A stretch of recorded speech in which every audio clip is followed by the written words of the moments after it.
Bertemu semula, tindakan Kementerian Pertahanan Indonesia melaporkan majalah Tempo ke Dewan Pers atau Majlis Media Tempatan berhubung liputan mengenai rancangan pelaksanaan darurat tentera berisiko menjadi ancaman kepada kebebasan media dan demokrasi di Indonesia. Bagi mendapatkan perincian lanjut mengenai situasi itu, kita ikuti pandangan Ketua Pengarang IDN Times, Yuni Lubis bersama Astro Awani. Sebetulnya kalau ada pihak-pihak yang merasa dirugikan dengan pemberitaan media, itu sangat wajar dan dianjurkan untuk mengadu ke Dewan Pers, ya, ketimbang melakukan lewat proses hukum atau kriminalisasi. Tetapi memang pengaduan liputan media pada saat seperti ini, apalagi yang berkaitan dengan kemarin terjadinya kerusuhan sejak tanggal 28 sampai tanggal 28 malam ya, sampai tanggal 30 Agustus itu tentu menimbulkan pertanyaan besar ya. Apalagi yang diadukan ini kalau yang kami baca dari statement dari Dewan Pers dan juga dari keterangan Kepala Biro Humas Kementerian Pertahanan kan berkaitan dengan liputan Tempo soal siapa dalang dibalik kerusuhan dan juga apakah benar Menteri Pertahanan Sapri mengusulkan agar Kapolri, Kepala Kepolisian Republik Indonesia diganti ya. Nah itu yang menimbulkan pertanyaan karena ini seperti bisa disebut sebagai tekanan ya terhadap media yang melakukan investigasi berkaitan dengan situasi pada tanggal 28 sampai tanggal 30 Agustus. Pertama, tugas dari pers dan jurnalis adalah menyampaikan kebenaran. Ya. Saya melihat bahwa kemarin baik Tempo maupun media-media di Indonesia, termasuk IDN Times, itu meliput dan memberitakan yang faktual. Ya. Kami memberitakan hal-hal yang sudah diverifikasi, dikonfirmasi kepada pihak-pihak yang terkait.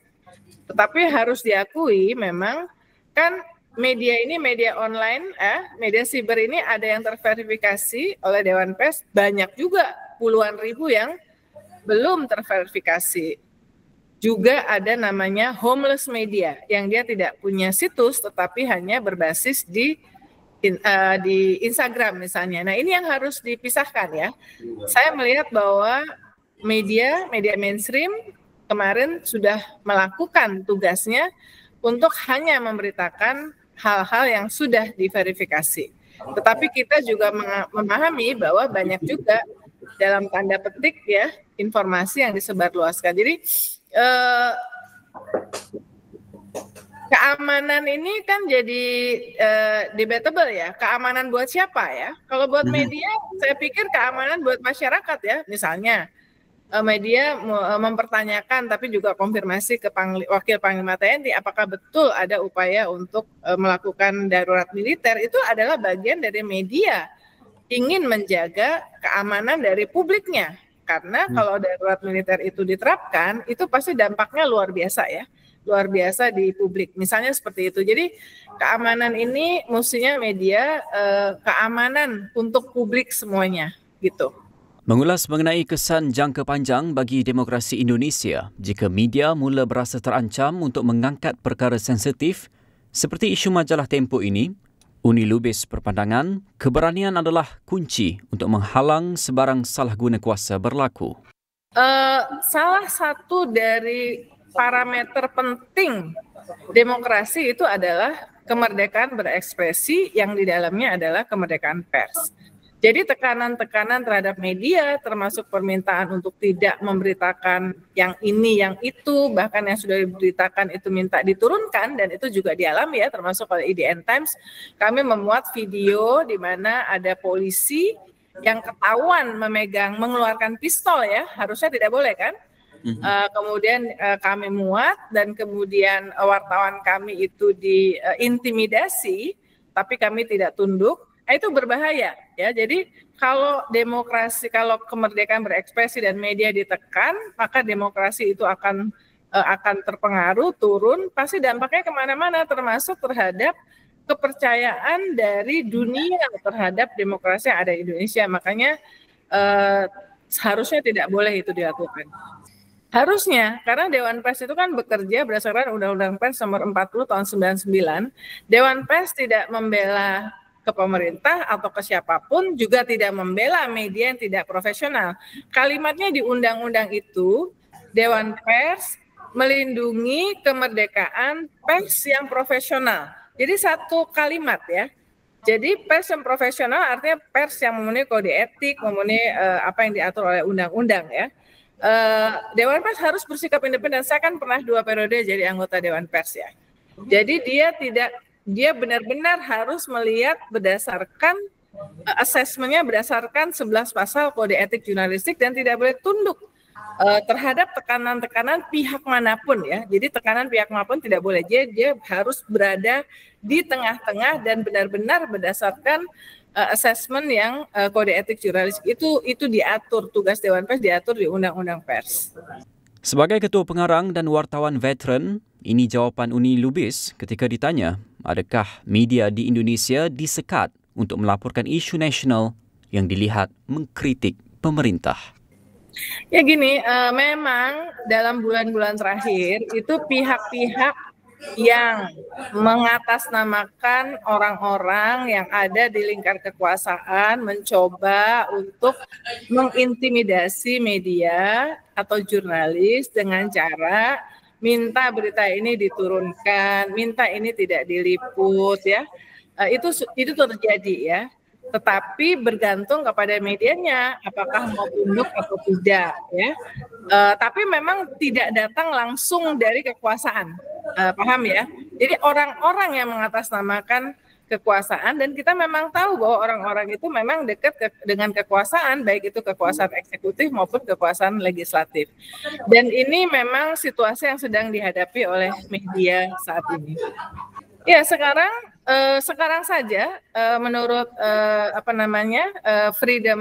Press Freedom Index kan Indonesia itu partially free ya.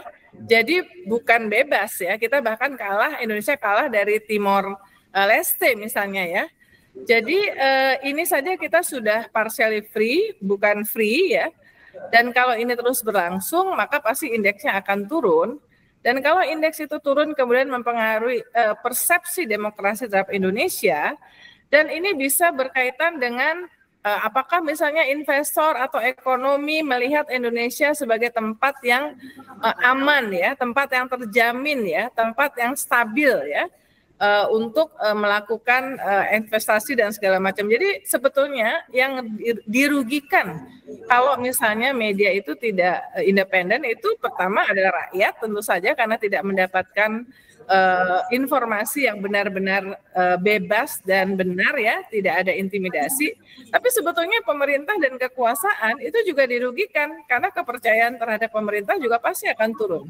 Uni Lubis turut berpandangan media di Indonesia harus bersatu dalam menghadapi tekanan politik kerana pengaruh yang lebih luas dapat menepis sebarang ancaman tidak diingini daripada pihak-pihak tertentu.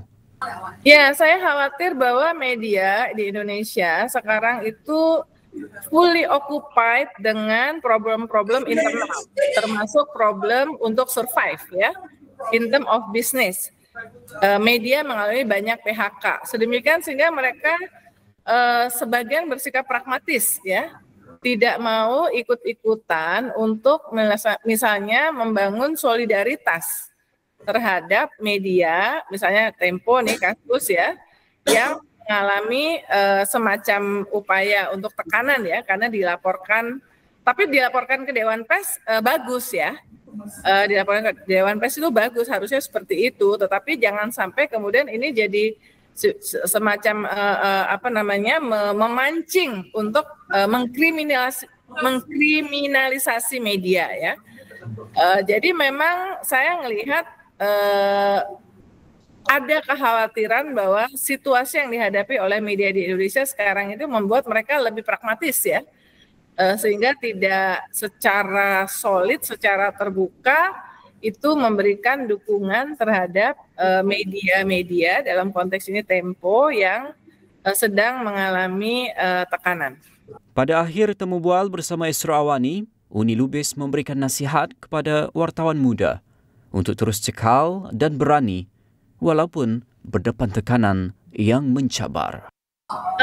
Jurnalis muda sama lah sama anak muda ya. Ini adalah menurut saya masa di mana kita harus benar-benar mengusung semangat independensi pers. Itulah mengapa kita memilih profesi ini ya. Kalau kita mau pragmatis, kita mau mencari uang yang besar, kita takut dengan tekanan, ya buat apa kerja menjadi jurnalis? Jurnalis itu kan harus mempromosikan kemanusiaan dan membela kepentingan publik. Jadi ini mungkin saran saya, mumpung masih muda, ya inilah yang kita perlu lakukan ya.